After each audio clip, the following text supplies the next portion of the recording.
तो बच्चों आज हम लिफ्ट के क्वेश्चन देखेंगे कि कैसे हम लिफ्ट के क्वेश्चन सॉल्व करते हैं। मान लो कोई लिफ्ट है ऊपर जा रही है तो थोड़ा सा आपका वेट बढ़ जाता है, हैवी लगता है, ऐसा लगता है कि मेरे पैर पे फोर्स लग रहा है, कोई चीज़ ऊपर उठा रही है तो हमारा वेट बढ़ा हुआ फील होता है। और वहीं अगर लिफ्ट नीचे जा रही होती है तो वेट हमारा कम हो जाता है। ऐसा क्यों होता है? नॉर्मल अगर इस स्टेज पे है ना तो हमारा फ्लोर, जैसे कि हम फ्लोर पे अभी खड़े हैं, हम ना तो ऊपर जा रहे हैं ना तो कोई ऑब्जेक्ट हमको नीचे ले जा रहा है, तो जितना हमारा वेट है हमको वही फील हो रहा है। m/g वेट हमारा अभी, जैसे मान लेते हैं कि ये लिफ्ट है, अगर इस लिफ्ट में कोई आदमी यहाँ पर्सन है, यहाँ पे ऐसे खड़ा है, तो जो मैन है, मैन का तो जो मास है वो m, और यहाँ पे जो उसका वेट होगा वो g, यानी कि जो इसका वेट होगा वो m/g होगा। कि अगर लिफ्ट, ये लिफ्ट है, ये है लिफ्ट, लिफ्ट रुकी हुई है तो लिफ्ट कहीं नहीं मूव कर रही है, ना तो ऊपर जा रही है ना तो नीचे जा रही है। इस केस में जो वेट होता है हमारा ये होता है। मान लो लिफ्ट ऊपर जा रही है एक्सेलरेशन a से, अब ये लिफ्ट यहाँ पे कोई ना कोई फोर्स लगा, टेंशन T उसको एक्सेलरेट a से ऊपर ले जा रही है, और इसके अंदर जो मैन है ऐसे,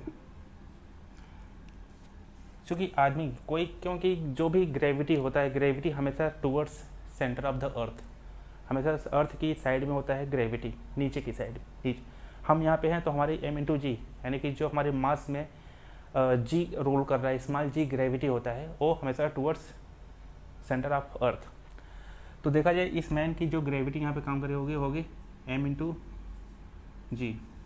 g तो हमेशा नीचे काम करता ही है, कहीं भी ऑब्जेक्ट नीचे जाए चाहे ऊपर जाए, जो ग्रेविटेशनल एक्सेलरेशन होता है वो g ऑलवेज g नीचे होता है। अगर इस केस में मान लेते हैं कि लिफ्ट का एक्सेलरेशन ऊपर की साइड में है, तो ये तो g नीचे है, ये g नीचे, और एक्सेलरेशन ये लिफ्ट का ऊपर, तो यहाँ पे नेट एक्सेलरेशन क्या होगा? नेट एक्सेलरेशन होगा, क्योंकि दोनों अपोजिट डायरेक्शन में चल रहे हैं, तो g minus of minus a, यानी कि g plus a, net acceleration net, ऐसे लेते हैं। अब इस केस में हमारा वेट क्या हो जाएगा? इस केस में हमारा जो वेट हो जाएगा मास g प्लस a। तो देखा जाए कि थोड़ा वेट बढ़ गया, क्योंकि पहले क्या था वेट, अगर लिफ्ट रुकी हुई है तो m/g, बट अब ऊपर जा रही है तो mg प्लस a, ये ओवरऑल एक्सेलरेशन हमारा बढ़ गया। वहीं पे अगर हम केस लेते हैं कि लिफ्ट नीचे जा रही है, अगर लिफ्ट नीचे जा रही है तो क्या होगा वहाँ पे? तो ये मेन, ये जो g है तो g हमेशा नीचे काम करेगी, और लिफ्ट कहाँ जा रही है? वो भी a से नीचे जा रही है। देखा जाए तो दोनों एक्सेलरेशन हमारा सेम डायरेक्शन पे है, इधर g भी है और इधर a भी है। सेम डायरेक्शन में एक्सेलरेशन का मतलब इनके बीच में एक रिलेटिव एक्सेलरेशन लिया जाएगा। रिलेटिव एक्सेलरेशन क्या होगा कि इन दोनों में से कौन ज़्यादा है कौन कम है, जो ज़्यादा होगा और जो कम होगा उसमें से हम माइनस करेंगे। आप लोगों ने पढ़ा होगा ना रिलेटिव वेलोसिटी। रिलेटिव वेलोसिटी जब वन डायरेक्शन सेम डायरेक्शन में होते हैं तो ये होगा VA और ये होगा VB, इस केस में VA माइनस VB। अगर A की वेलोसिटी ज़्यादा है तो इसलिए इसको बोलते हैं रिलेटिव वेलोसिटी। अपोजिट डायरेक्शन में अगर जाते हैं तो हमारा होगा VA प्लस VB। उसी तरीके से अगर हम इसमें टाइम से डिफ्रेंशिएट, टाइम से डिवाइड कर लेते हैं तो हमारा एक्सेलरेशन भी आ जाता है, और यहाँ पे हो जाएगा टाइम से डिवाइड करेंगे तो A of A plus A of B। Net acceleration जो होता है अपोजिट डायरेक्शन में बढ़ जाती है और सेम डायरेक्शन में कम। तो देखा जाए लिफ्ट भी हमारा नीचे है और जी हमारा नीचे काम कर रहा है, तो नेट एक्सेलरेशन ये हो जाता है। तो यहाँ पे वेट क्या होगा? वेट हमारा होगा mg माइनस a, यानी कि जो इनिशियल स्टेज है उससे कम हो जाएगा वेट। इसका मतलब जब लिफ्ट नीचे जा रही होती है, लिफ्ट जब नीचे जा रही है तो हमारा वेट कम हो जाता है, और ऊपर जा रही है तो वेट बढ़ जाता है। स्टिल अगर मान लो ये रुकी हुई है, तो लिफ्ट रुकी हुई है तो हमारा वेट हमारे नॉर्मल वेट के जैसा होगा m/g।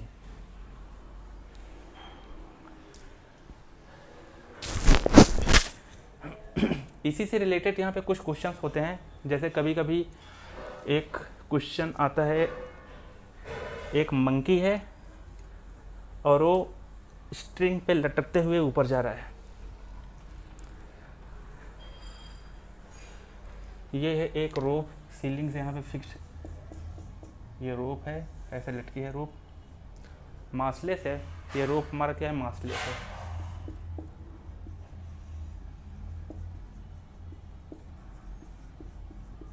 इसका कोई मास नहीं है। बट ये जो रस्सी है, ये रस्सी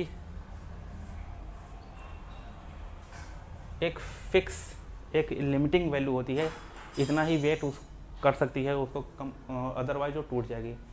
इसकी जो टेंशन होगा वो लिमिटेशन में होगा। ये रस्सी है। अब इस रस्सी को, ये रस्सी जो होता है ये 100 न्यूटन, यानी कि टी जो होता है 100 न्यूटन, 100 न्यूटन तक ही ये रस्सी बची रहेगी। अगर 100 न्यूटन से ज़्यादा हो गया रस्सी पे वेट तो रस्सी टूट जाएगी। अब क्या है, एक मंकी है, उस मंकी का जो, ये मंकी है, इसका जो वेट मास है वो है 10 kg, मास है 10 kg, 10 kg है यहाँ पे। अब ये क्या है, यहाँ पे लटका हुआ है। जैसे ये लटका रहेगा, पहली बात तो इसका जी किधर काम करेगा, नीचे, तो इसका वेट कितना हो जाएगा यहाँ पे, m इंटू जी, इसका वेट m इंटू जी हो जाएगा। मास 10 है, जी की वैल्यू हम लेंगे 9.8, तो 98 न्यूटन ये होगा इसका। कभी कभी जी की जो वैल्यू होती है हम 10 ले लेते हैं, तो मान लेते हैं कि यहाँ पे ये 98 न्यूटन ही टेंशन को बियर कर पाएगा। ये 98 न्यूटन से अगर जैसे ही ज़्यादा होगा टेंशन, इस पर रस्सी हमारी टूट जाएगी। अब हमारे पास दो केस हैं। एक केस में होगा मंकी हमारी ऊपर, ये मंकी ये ऊपर जा रहा है, कितने से, 2 मीटर पर सेकंड से, 1 मीटर पर सेकंड ले लेते हैं, 1 मीटर पर सेकंड से ऊपर जा रहा है, या 1 मीटर पर सेकंड से स्क्वायर से नीचे आ रहा है। किस केस में रस्सी हमारी टूटेगी और किस केस में बची रहेगी। स्टिल अगर ये रुका है, या मंकी अगर यहाँ पे रुका है, तो भी इसका जो वेट होगा वो 98 के आसपास होगा, इतना होगा। जैसे ही टेंशन हमारा 98 से ज़्यादा होगा, रोप हमारी हो जाएगी, टूट जाएगी। रोप जो होता है ब्रेक हो जाएगी। तो आइए इसको हम देखते हैं यहाँ पे क्या होगा। अगर ये मंकी ऊपर जा रहा है, ऊपर है, तो एक्सेलरेशन क्या हो जाएगा, इंक्रीज हो जाएगा, g प्लस ए, और यहाँ पे उसका मास हो जाएगा 10 न्यूटन, और ये g कितना है 9.8 प्लस 1, ये हो जाएगा 10.8, तो यहाँ पे कितना आ जाएगा 108 न्यूटन। टेंशन हमारा हो जाएगा 108 न्यूटन। इस केस में तो रस्सी टूट जाएगी। और वहीं अगर ये मंकी नीचे जा रहा है तो क्या होगा, g माइनस ए, एक्सेलरेशन हो जाएगा g माइनस ए, और इसमें मास से मल्टीप्लाई करोगे तो उसका टेंशन टी हो जाएगा। तो ये हो जाएगा 10, ये हो जाएगा 9.8 माइनस 1, 10, ये हो जाएगा 8.8, इसका मतलब ये 88 न्यूटन बचेगा। इस केस में जो टेंशन होगा वो 98 से कम है, तो यहाँ पे तो रस्सी टूटेगी नहीं, और यहाँ पे रस्सी टूट जाएगी, ये ब्रेक हो जाएगा।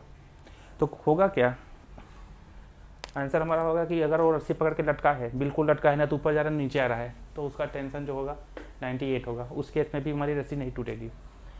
ऊपर जाएगा, जैसे ही ऊपर जाएगा उसका जो टेंशन यहाँ पे 108 हो जाएगा, टूट जाएगी। और नीचे जाने पे टेंशन और कम हो जाएगा, तो उस केस में भी रस्सी हमारी नहीं टूटेगी।